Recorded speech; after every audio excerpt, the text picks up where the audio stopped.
ಜೈಲಿನಲ್ಲಿ ಸಹ ಖೈದಿಗಳ ಮೇಲೆ ದರ್ಶನ್ನಿಂದ ಹಲ್ಲೆ ಆಗಿದೆ, ದಬ್ಬಾಳಿಕೆ ಆಗಿದೆ. ಅಗ್ರಹಾರ ಜೈಲಿನ ಅಧಿಕಾರಿಗಳಿಂದ ದರ್ಶನ್ ಸೆಲ್ ಮೇಲೆ ನಿಗಾ ವಹಿಸಲಾಗಿದೆ. ದರ್ಶನ್ ಸೆಲ್ಗೆ ಸದ್ಯ ಸಿಸಿಟಿವಿಯನ್ನ ಅಳವಡಿಸಿದ್ದಾರೆ ಜೈಲಧಿಕಾರಿಗಳು. ಕಿರಣ್, ನಾವು ಗಮನಿಸ್ತಾ ಇದ್ದೀವಿ, ಈ ಗಲಾಟೆ ಆದ ನಂತರದಿಂದ ಈಗ ದರ್ಶನ್ ಅನ್ನ ತೀವ್ರ ನಿಗಾ ಸ್ಥಿತಿಯಲ್ಲಿ ಇಡಲಾಗಿದೆ. ಅಂದ್ರೆ ಸಿಸಿಟಿವಿ ಅಳವಡಿಕೆ ಮಾಡೋದಿರ್ಬೋದು, ಜೊತೆಗೆ ಒಂಟಿಯಾಗಿ ಒಬ್ಬನನ್ನೇ ಒಂದೇ ಸೆಲ್ ನಲ್ಲಿ ಇಡಲಾಗಿದೆ.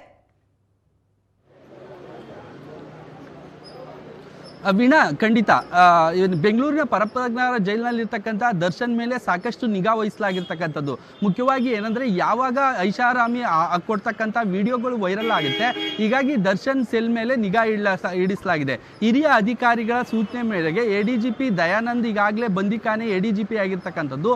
ಮತ್ತು ಇವರು ಮತ್ತು ಇಲ್ಲಿರ್ತಕ್ಕಂಥ ಸೂಪರ್ಡೆಂಟ್ ಏನಿದ್ದಾರೆ ಅಂಶುಕುಮಾರ್ ಸಾಕಷ್ಟು ಸ್ಟ್ರಿಕ್ಟ್ ಆಗಿ ಫಾಲೋ ಮಾಡೋದಕ್ಕೆ ಸೂಚನೆಗಳನ್ನು ಕೊಡ್ತಾ ಇದ್ದಾರೆ.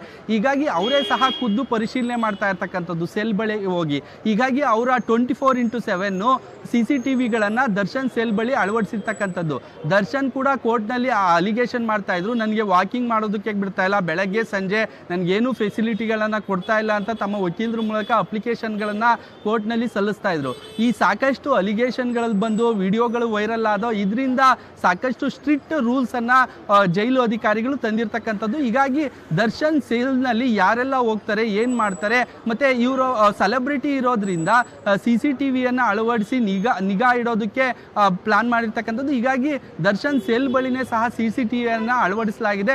ದರ್ಶನ್ ಏನು ಮಾಡ್ತಾರೆ, ಎಲ್ಲಿ ಹೋಗ್ತಾರೆ, ಏನು ತಿಂತಾರೆ, ಯಾರು ಭೇಟಿ ಮಾಡ್ತಾರೆ, ಯಾವ ಕೈದಿಗಳು ಹೋಗಿ ಭೇಟಿ ಮಾಡ್ತಾರೆ, ಮತ್ತು ಯಾರೆಲ್ಲ ಸ್ಟಾಫ್ಗಳು ಹೋಗಿ ಊಟ ಕೊಡ್ತಾರೆ, ಎವ್ರಿ ಮೂಮೆಂಟನ್ನು CCTVಯಲ್ಲಿ ಕ್ಯಾಪ್ಚರ್ ಮಾಡಲಾಗ್ತಾ ಇದೆ. ಹೀಗಾಗಿ ದರ್ಶನ್ ಮೇಲೆ ಸಾಕಷ್ಟು ನಿಗಾ ವಹಿಸಲಾಗಿರ್ತಕ್ಕಂಥದ್ದು. ದರ್ಶನ್ ಏನು ಮಾಡ್ತಾರೆ, ಯಾರ ಮೇಲೆ ಗಲಾಟೆ ಮಾಡ್ತಾರೆ, ಏನು ಕಿರಿಕ್ ಮಾಡ್ತಾರೆ, ಇದೆಲ್ಲವನ್ನು ಎಲ್ಲಿ ಓಡಾಡ್ತಾರೆ ಅನ್ನೋದ್ರ ಬಗ್ಗೆನೂ ಸಹ ಸಂಪೂರ್ಣವಾಗಿ ಮಾಹಿತಿ ತೆಗೆದುಕೊಳ್ಳಲಾಗ್ತಾ ಇದೆ. ವಕೀಲರು ಕೂಡ ಆರೋಪ ಮಾಡಿದ್ರು, ಸಪ್ರೇಟ್ ಒಂದು ಲೆಡ್ಜರ್ ಇಟ್ಟಿದ್ದಾರೆ. ದರ್ಶನ್ ಭೇಟಿ ಆಗೋದಕ್ಕೆ ನಾವು ಪರಪ್ಪನಗರ ಹೋದ್ರೆ ಸಪ್ರೇಟ್ ದರ್ಶನ್ಗಾಗಿ ಸಹ ಒಂದು ಲೆಡ್ಜರನ್ನು ಇಟ್ಟಿದ್ದಾರೆ, ಅದರಲ್ಲಿ ನಾವು ಸೈನ್ ಮಾಡಿ ದರ್ಶನನ ಭೇಟಿಗೆ ಹೋಗಬೇಕು ಅಂತೇಳಿ ವಕೀಲರು ಕೂಡ ಆರೋಪ ಮಾಡಿದ್ರು. ಹೀಗಾಗಿ ದರ್ಶನ್ ಒಬ್ಬ ಸೆಲೆಬ್ರಿಟಿ ಆಗಿರೋದ್ರಿಂದ, ತೀವ್ರ ಆರೋಪಿ ಆಗಿರೋದ್ರಿಂದ ತೀವ್ರ ನಿಗಾ ಘಟಕದಲ್ಲಿ ಇಟ್ಟಿದ್ದಾರೆ. ಎಲ್ಲ ರೀತಿಯ ಪರಿಶೀಲನೆ ಮಾಡ್ತಾ ಇದ್ದಾರೆ, ಯಾವುದೇ ರೀತಿ ತೊಂದರೆ ಆಗಬಾರ್ದು. ಮತ್ತು ಈಗ ಅನುಕುಮಾರ್ ಕೂಡ ನಾನು ಸೂಸೈಡ್ ಮಾಡ್ಕೊತೀನಿ, ನಾನು ಜೈಲಲ್ಲೇ ಸತ್ತೋಗ್ತೀನಿ, ಈ ರೀತಿ ಟಾರ್ಚರ್ ಆಗ್ತಾ ಇದೆ, ನನಗೆ ಖಿನ್ನತೆಗೊಳಗಾಗ್ತಾ ಇದ್ದೀನಿ, ಸಾಕಷ್ಟು ಸಮಸ್ಯೆ ಆಗ್ತಾ ಇದೆ ಅನ್ನೋ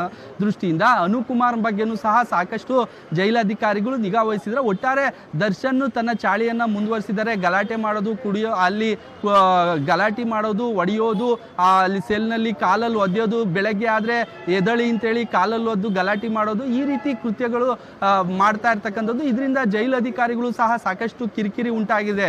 ವೀಣಾ, ಎಸ್ ಕಿರಣ್, ಹಾಗೆ ಸಂಪರ್ಕದಲ್ಲಿರಿ.